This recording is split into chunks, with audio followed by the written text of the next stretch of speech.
We're going to learn a little bit more about infinitives. So you already know that when you want to use an action as the subject of your sentence, that you can use a gerund. So here are 5 sentences where you have gerund subjects. Learning a language. Learning is your gerund subject, right? Learning a language is the full gerund phrase. So learning a language is useful. Watching a lot of TV is a waste of time. Buying a car can be stressful. Seeing you tomorrow will be great. And finishing my homework was difficult last night. So 5 sentences with gerund subjects. Okay.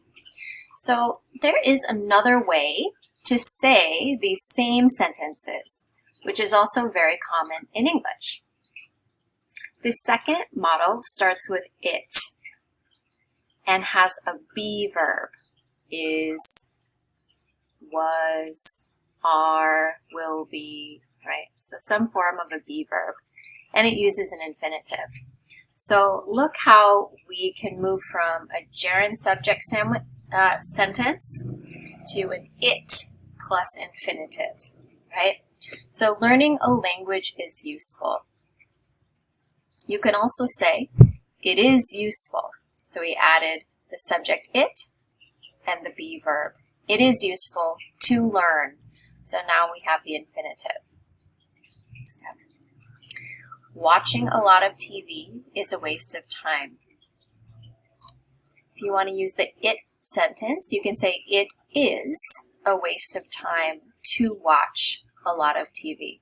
So these 2 sentences have exactly the same meaning. Why would you choose one? Why would you choose the other? It really doesn't matter, but you want to be able to do both. So buying a car can be stressful. You could change that to it is stressful to buy a car. Seeing you tomorrow will be great. It will be great to see you tomorrow. Finishing my homework was difficult last night. That's what you told me last time, right? It was difficult to finish my homework last night. So if we're going to talk about the past, we'll say it was difficult, right? Here, this is a future sentence, so we're going to say it will be great to see you. We'll use the future of be. So for your sentences this week, you're going to make a chart just like this, where you have gerunds as subjects on one side, and then you change those same sentences to it plus be plus infinitive. So go ahead and click at the bottom, click next to go on and make those sentences.